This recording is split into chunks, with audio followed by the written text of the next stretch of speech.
There's a certain irony within the narrative of the new Jurassic Park film, Jurassic Park Rebirth, that isn't lost on me.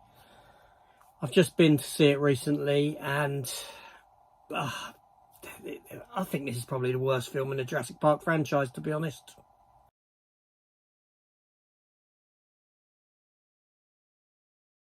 Hi everyone, welcome back to the channel.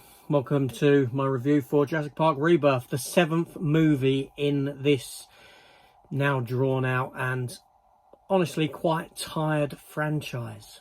This film comes that's directed by Gareth Edwards, who gave us 2014's Godzilla movie, Star Wars Rogue One, a fantastic film, also 2010's much forgotten movie Monsters. So he's playing in a ballpark that he's kind of familiar with.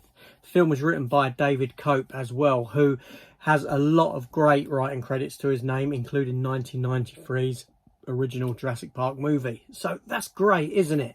You'd think so, but no, it's not. The film runs for around 2 hours and 10 minutes. That's including the title sequence or the end credit sequence at the end. So without that, you're talking about 2 hours and 2 hours and 5 minutes. No end credit sequence anywhere, so you can just leave the cinema and go. The film has a mixed cast. You've got Rupert Friend as a businessman who sets up this trip to this island called St. Hubert, which is InGen's research island, where they were combining dinosaurs some 17 years prior. And this is where the film opens, with a flashback 17 years prior, where we see these scientists creating these new mixture of dinosaur Frankenstein's kind of creations, and this sets the film off for me. This is the bit. This sets the film off and sets the tone for the film, because you've got this area that is as white and pristine as anything, that you would want to keep any kind of influence out of that shouldn't be there. So you've got this fella who's eating a Snickers bar, and he drops the wrapper. And this is a place that should be kept pristine and clean, do you know what I mean? And the wrapper creates something on that island. It creates a disaster there 17 years ago, where these scientists got killed and things like that, and the facility was abandoned. You'd think that a place like this would have a designated eating area, an area where food and drinks consumed, and nothing is allowed outside of that due to the prospect of contamination. Obviously not. We then jump to modern day, where we meet up with Rupert Friend, who's this businessman who brings together Scarlett Johansson, who he wants to go to this island, this particular island, to get some stuff from 3 of the largest dinosaurs to create some medicine to be sold to make him rich. He wants to make them rich by paying them mega amounts of money for taking them there.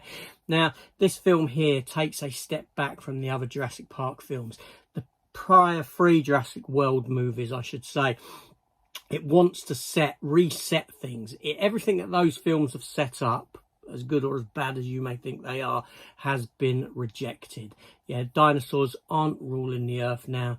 Dinosaurs have had their time. They're dying out. They can't cope in our oxygen thin environment. The only places that they tend to survive are in equatorial regions, which is much akin to the kind of areas they lived in some millions of years prior.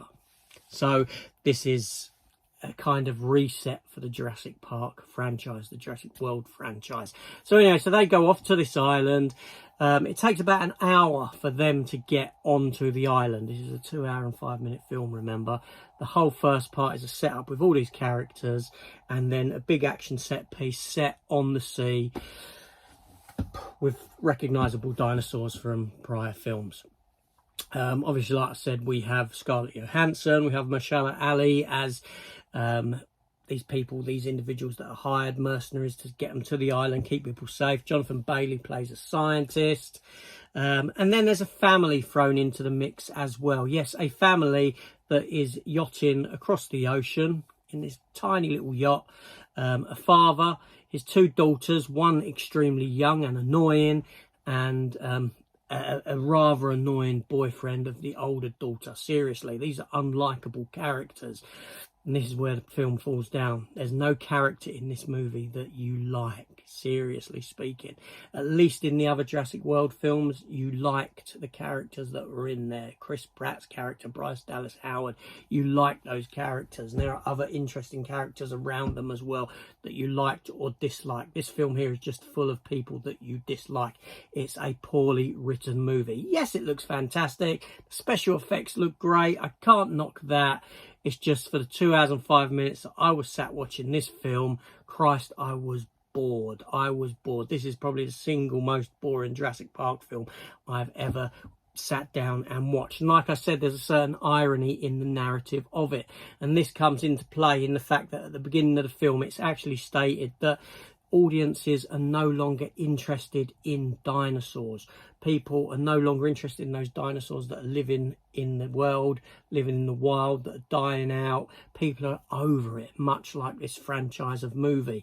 And the reason that this island was set up, where they'd done these genetic experiments on splicing dinosaurs together, was to try and renew that interest. And that's exactly what this film does. That's exactly what this movie does. It introduces those spliced together dinosaurs to try and renew an interest that just honestly isn't there anymore. You know, the wonder has gone for this franchise. And yeah, this is for me probably the worst film in this franchise. And that is honestly saying something, given couple of the past ones as well. You know, they're not great films, and this one just sinks that much further. Characters are making stupid decisions all the way throughout. There's plot conveniences that occur just because to make things easy in the writing and things like this. Seriously, I'm shocked at how you can make a film about people running from and escaping from dinosaurs so boring. The whole subplot with the family itself, that could easily have been ejected from this film and made it a lot sharper, focused around the people that go to the island for the reason they're going to the island, and probably trim about 30 minutes off this movie, and you may have had a decent experience in there. But for the runtime that you've got, for the lack of characterization, character motivations, all this sort of a thing, it's a poor Jurassic Park movie.